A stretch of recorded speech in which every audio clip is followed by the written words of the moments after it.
What's up, YouTube? It's DV, and I'm back in Roblox Bed Wars. It's been a moment. I've been having so much fun in Islands that I've kind of neglected this game. I'm so sorry for all of my Bed Wars subscribers. Thankfully, most of you actually also play Islands, but some of you do not. So I see the comments.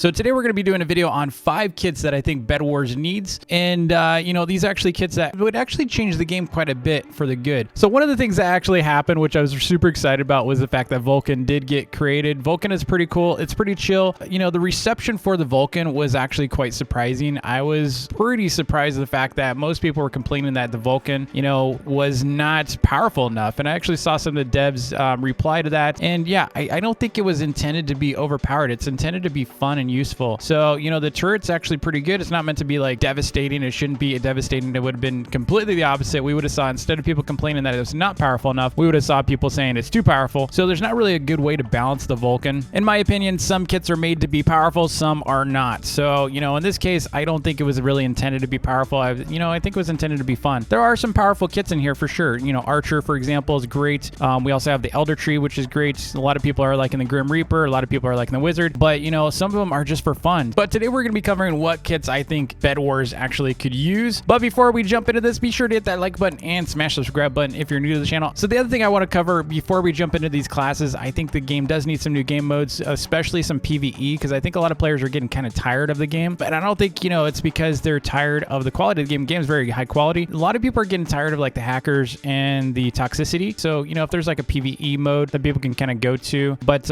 it could be interesting. It really could be interesting. So the kits we're going to go through are actually very much inspired by League of Legends as well as Team Fortress. So if you're familiar with any of those games, then you're going to be familiar with these concepts as I go through them. So the first one's actually more of an assassin class or trapper, very much similar to someone like a Teemo or Nidalee. So from League of Legends, those are League of Legends references, that basically would slow your character down. So you can see here with Nidalee, she's actually like a huntress, but what she does is she throws this trap called the Bushwhack. And basically what she does, she lays a trap down, and once you spring it, it damages the enemy and it reveals the target. So the trickster is able to trap foes in a way that is strategic, right? So you can actually place traps on bridges and like choke points that maybe typically people are rushing at or trying to get to your bed a lot. So you can actually place traps around your bed. The trap's function is to slow the enemy, okay? So it not only damages them, but it slows them. So the idea behind this is that you can actually strategically place these traps where there's a lot of flow of traffic, or you might, need to ambush, or even like if someone's trying to escape you. So if someone keeps running in and trying to escape a particular route, or maybe you want to protect some entrances. So maybe you feel like you have some weak defenses on your left and right from the Diamond Islands, and you just want to make sure no one can get through to your island on those bridges, then you can place some traps. That's why I think they should be invisible. That's why I think they should be hidden traps, because then you can place them,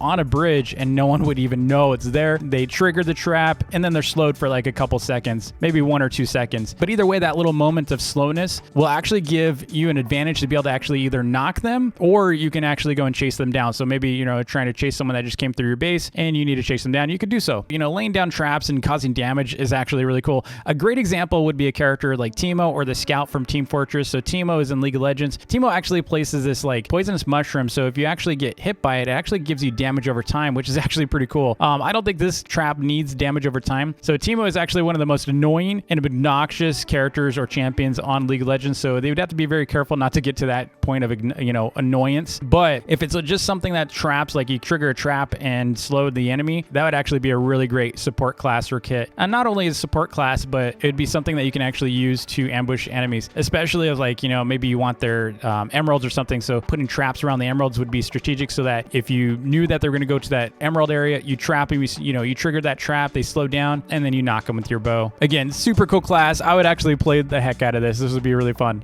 The next one is the Beastmaster. So the Beastmaster is pretty obvious. A lot of people want pets, right? A lot of people want animals. And the thing about the Beastmaster is it actually utilizes pets or animals to attack enemies. So there's 3 approaches you could actually look at the Beastmaster as being possible. One would be like Nidalee, who actually transforms into a cougar, and she actually gains new abilities. But the cool thing about the cougar, when she transforms into it, she gets speed. She's a little smaller. She's a little harder to hit. And on top of that, she can actually do more damage, or she just has a different type of damage that she can do. Now, the thing thing about this is it's a little harder because, you know, you're transforming your character. And from a development standpoint, I'm not going to speak for the devs, but I think that's going to be pretty hard to do. So the next way you could do it is actually controlling, similar to the turret, but you can actually control the beast remotely. So instead of your avatar actually being it, you can actually control another, you know, basically a creature of sorts that can actually attack other people, and it has a life, you know, for a certain amount of time. Now, the unfair advantage of this scenario would be that you could actually send someone in, you know, into a base, you know, that you can send those beasts over and over and over and over and over. And so it would actually have to be pretty, you know, devastating if you died. If your beast died, you can't recall, or maybe you can only use it once per the game, or you need the bed to be able to continue, you know, summoning it. So if your bed's dead, you can only summon it once more, and after that it can't, you know, come back. So this is where I think it gets a little complicated, and this is where I think the third option here is the best, which is really just to summon some animals that can attack for you. So you can basically, you know, you summon them and then they auto target anything around them. So you can pretty much just trigger this ability and they would run off, and they do cost money. So the concern here is you don't want it to be a laggy pet, so it'd have to be something that's actually pretty simple animation wise, and maybe floating or flying, so that they don't have to like do any kind of limb animation. You don't have to worry about like, is it on the ground correctly, are they in the sky, pathfinding, all that kind of stuff. It should just be like bats, or, you know, some kind of maybe falcons or some kind of winged animal. But either way, it'd be really cool to be able to send animals out that automatically, or even bees, like a bee, you know, a hive master or something like that. That'd be kind of cool, as it sends out bees and they attack you. It would be really messed up, especially if you're getting like 1 damage per hit or something, or automated attack from these. But either way, the Beastmaster has so much potential, so many opportunities with animals, and people love animals. And this is a no-brainer. In my opinion, this is a no-brainer to add to the game. Now, the third kit is the Spy. So the Spy, I've been thinking about this for a while now. Ever since the game came out, I thought, man, especially with the 16v16s, imagine if I could actually transform and look like, say I'm on the blue team, what if I could actually transform to look like I'm on the red team? And I actually experienced this firsthand inside the 100. So if you remember the 100 mode for the Battle Royale, like team colors were shared, right? And because team colors were shared, it would sometimes look like someone was actually on your team. It would give them the green dot, and I actually got killed by one of those players. I was walking by them and they just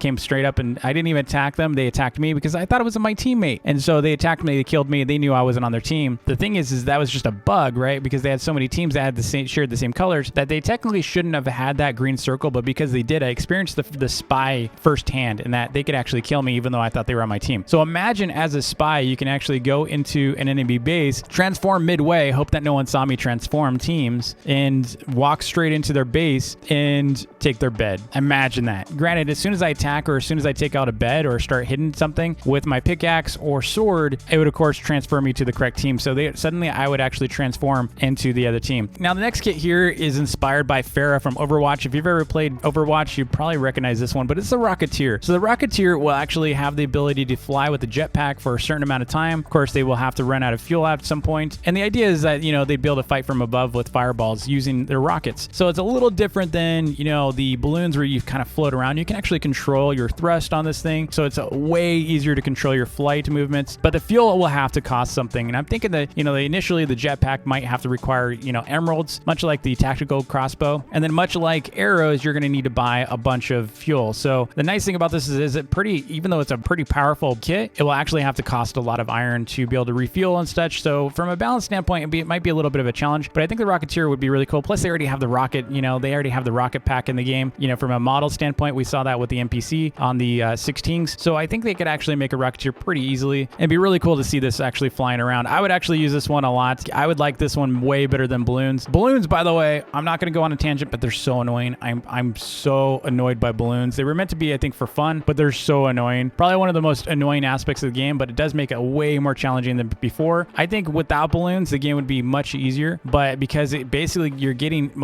almost infinite lives. If you really know how to, you know, use balloons, and you have pretty much infinite lives, it's pretty bad. But Rocketeer, I could see using this a lot. I don't know about you, but with the balloons, anytime I'm using like arrows or fireball, I pop my own balloons often. So Rocketeer would solve that. The fifth one would have to be the Demo Man, and this is actually inspired by the Demo Man from Team Fortress. So with the Demo Man, you can actually buy a special kind of TNT. Maybe it'd be like a black or a purple or some other color of TNT, so it's very obvious to you. But you can set up TNT, and I think it should cost a lot of iron to do these. But essentially what you can do is you can plant TNT anywhere you want, and it's a special kind of TNT, and then you can remote detonate it. So that is their only ability, is to do remote detonation. And the nice thing about this, imagine if I could do this with my bed. So I'm out like farming on diamond, right? And I place some TNT on my bed. So if you come in and attack my bed and you finally get, maybe reveal some of it, I could actually remote detonate my TNT and blow you up or knock you off my island or give me a little bit extra time to be able to get back. Either way, there's so many different uses. I could use them for traps. I could take out a bridge this way for remote detonation, and maybe I hide some TNT in the middle of the bridge and then I remote detonate that bridge because I knew you're going to cross it. You know, so many different potentials. And actually, I think, you know, even though I left this one for last, I think this is my favorite one because it's so like useful. I can see using this so many times, not only with the trap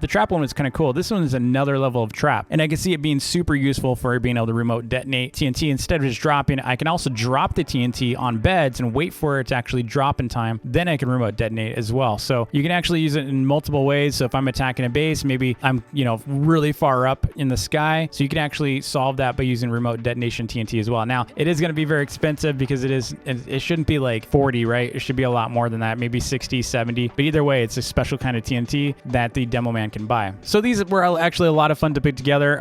You know, these are the main ones that I'm thinking right now. There are obviously some others. The question is how many kits should, you know, the game really be adding to a point where it gets ridiculous? And I don't really know because, I mean, at some point it's going to get really, really hard to balance, right? But I don't really know that that's important with this game. I think as long as it's fun and they can always, you know, rebalance or nerf stuff, I think as long as the game is fun, everyone's going to continue playing it like me. They introduce a new kit, we're going to play it and try it out and have fun, and especially with the weekly rotations. So beyond that, let me know in the comments below what you think Bedwars should add as far as kits go. Are there particular skills or, you know, kits that you would love to see in the game? Let me know in the comments below. Be sure to like and subscribe, and I'll see y'all in the next vid. Peace.